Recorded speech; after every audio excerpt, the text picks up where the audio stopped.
Hey guys, I'm back with my next video. A little bit later than I wanted. I was hoping to try to do one of these every, few days, 3 or 4 days. It's been about a week or longer. This video I want to try to talk about borderline personality disorder, and how the diagnosis, I guess, was given to me and how it has impacted my life. I'm gonna make this video a little bit shorter than the first one, so you don't have to worry about watching, 18-minute video. Using the National Institute of Mental Health as my go-to here, just to give you some ideas. Borderline personality disorder symptoms would include extreme reactions, including panic, depression, rage, or frantic actions to abandonment, whether real or perceived.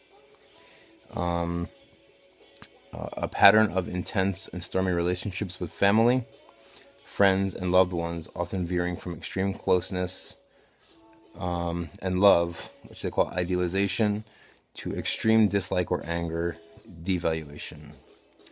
Distorted and unstable self-image or sense of self, which can result in sudden changes in feelings, opinions, values, or plans and goals for the future. Impulsive and often dangerous behaviors such as spending sprees, unsafe sex, substance abuse, reckless driving, and binge eating. Reoccurring suicidal behaviors or threats or self-harming behaviors such as cutting. Intense and highly changeable moods, with each episode lasting from a few hours to a few days. Chronic feelings of emptiness and or boredom. Inappropriate, intense anger or problems controlling anger.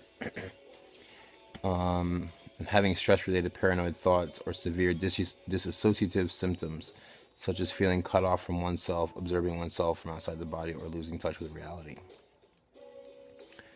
And it says underneath that seemingly mundane events may trigger symptoms. For example, people with borderline personality disorder may feel angry and distressed over minor separations such as vacations, business trips, or sudden changes of plans. So let me kind of go over this really quick and give you some examples of how that's affected my life. They say extreme reactions, including panic, depression, rage, or frantic actions to abandonment, whether real or perceived. I've never really looked too far into, I haven't gone too much into therapy yet to delve into past situations, and I'm not 100% sure that I'm comfortable with doing that. Anyway, but I do know that in the past with loved ones and family and friends and stuff, when I felt like they were kind of leaving me when I needed them the most, in dealing with situations such as being suicidal or something along those lines. It's actually caused me to spiral out of control worse, in terms of being very angry, you know, which I think is kind of normal for somebody who really is looking for their friends to be there and they're not, is for them to be angry. But it does cause a lot of, hate to say rage, but it becomes this like overwhelming sense of like needing to punish somebody, so to speak, and typically it becomes myself. A pattern of intense and stormy relationships with family, friends, and loved ones, often veering from extreme closeness and love, idealization, to extreme dislike or anger, devaluation.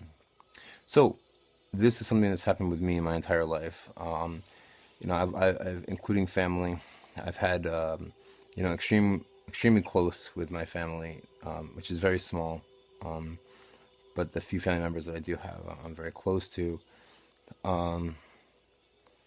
But it can change at the drop of a hat.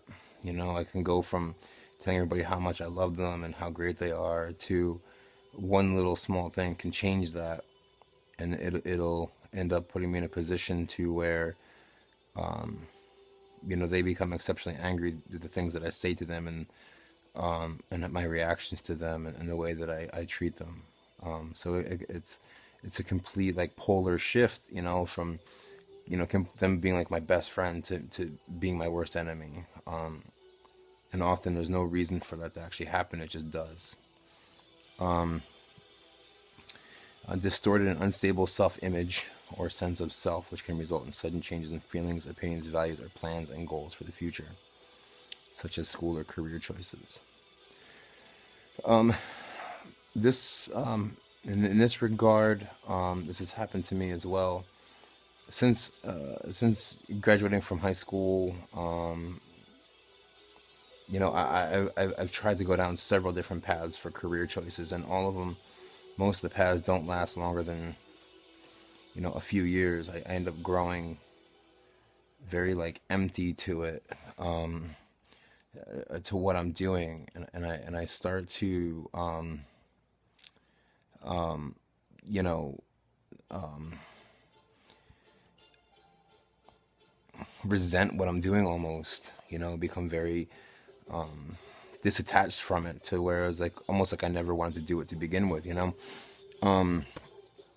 This happens a lot with going to school. The college that I have. Both years that I went, I changed what I was doing because I didn't. I just became so not frustrated, but like I was just done. I was over it. I didn't just. I had no interest in it anymore. The interest completely shifted. Um, you know, um, in terms of sense of self-image, I know my image of myself is very skewed, because I can have pictures taken, different times throughout the day, and I can see one picture and think that oh, it looks all right, and then another picture I'll see and it looks like a completely different person, and it can actually make me get very angry at myself, and I can go from feeling like I look decent in one photograph to feeling like I look fat and completely grotesque in another. Um, um, Impulsive and often dangerous behaviors such as spending sprees, unsafe sex, substance abuse, reckless driving, and binge eating. Um, I don't. Um, I don't typically. Um, um, I don't typically really pay attention to my impulsive behaviors, because I don't realize them until after they've actually taken place. But things that I look at that I know that I have problems with is, I know when I get, um, very, and this sometimes goes with maybe the bipolar, but even when I've been medicated, I can go through very impulsive actions. I do have a problem with binge eating. I will feel good, and I just eat everything. You know, thousands of calories in one single meal, um, to the point where I'll get sick. My driving does become more erratic. Um, I don't know if I would say reckless, but I don't. It's just tend to drive faster, and in terms of spending, like, again, going back to the whole bipolar thing, is also a symptom. But even when I've been medicated, I've been known to just give away money if I have it, or spend it, knowing very well that I need it, and before I know it, it's gone, and I don't even realize um, that I've spent it. Um, for people that don't go through this kind of stuff, I know it sounds kind of like it's, you're faking it, or like, oh, you know what you're doing, and we do know what we're doing, but we don't realize it. We don't. There's no thought process behind doing these things. It just happens, and then the next thing you know, you have no money, or you know, um, the likes, stuff like that. Recurring suicidal behaviors or threats. So yeah, I've been hospitalized several times for suicide attempts. Um, I've contemplated it almost on a daily basis. I have been known to um, self-harm, cutting, burning, bruising, stuff like that. Um, um, so It's easy enough to just explain. Kind of speaks for itself, I guess. Intense and highly changeable moods, each episode lasting from a few hours to a few days. Now, this is something that's it's a little close to the bipolar disorder, but from what I understand about bipolar, especially with how I deal with it, is the changeable moods in bipolar, the highs and lows, typically last longer in bipolar episodes than they do in borderline episodes. Which for me sometimes can be a little frustrating when I'm trying to figure out which part I'm dealing with. Whether whether I'm manic, or if I'm getting depressed, or if I'm having something happened, and and now suddenly I'm angry or irritable, or I'm whatever. One of the ways that I'm trying to differentiate between the two is typically with bipolar, and something doesn't have to trigger it. It just happens. My moods change and they fluctuate. Nothing can happen. It just does. Whereas with the borderline, typically it's something can happen to trigger it. A stressor of some sort. And this may be one of the reasons that I've always been told by people that have been close to me that they never know who I'm going to be from one moment to the next.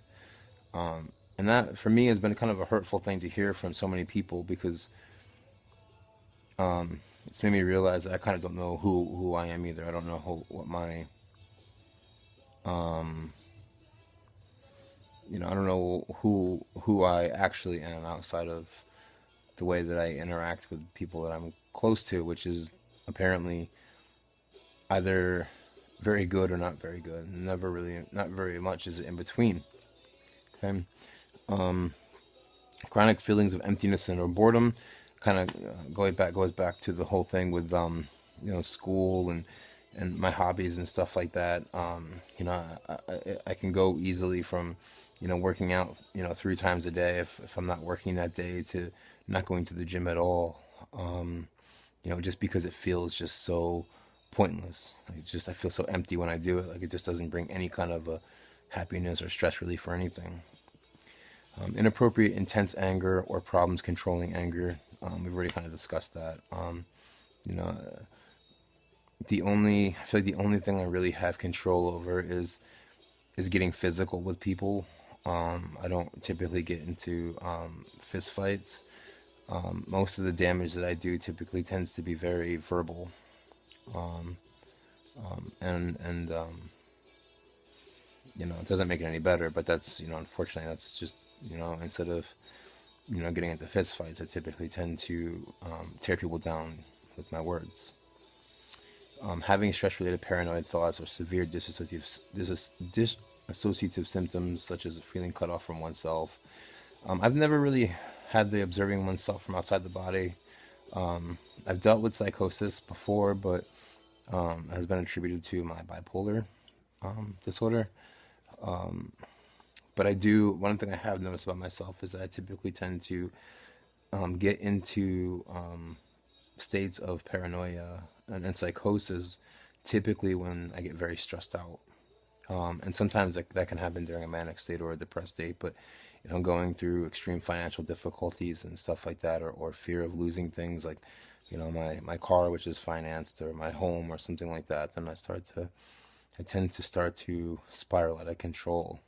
So unfortunately, when it comes to psychosis, it can happen whether, something happens or something doesn't happen. So this video is a little bit longer than I was hoping to make it. Didn't change this song.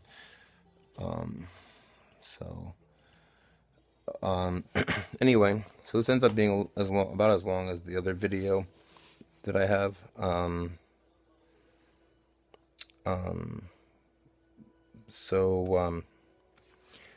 hope you guys have found a little informative. It's just if maybe you can relate to some of this and you feel like maybe you fall into some of these categories or have the same patterns, it may not hurt to speak to a psychiatrist or a psychologist, maybe have somebody take a look and have testing done to see what can actually help you, or what course of action to take. Um, so anyway, and I hope this has been helpful. If you guys have any questions, feel free to message me, drop me a line or whatever, or pose a comment here. I'll try to get back to you if I can. I have another video that I'll be posting as well, just kind of chronicling a few things that I've dealt with throughout my life. Maybe starting with the next video will be about psychosis and what I've experienced. Anyway, I hope you guys enjoyed the video. The soundtrack in the background, so it's not so quiet. Anyway, thanks a lot for watching, and hopefully the next videos, each video, will pick up in terms of not being so boring. But it's only my second video, so I'm still getting comfortable with all this. Thanks for watching.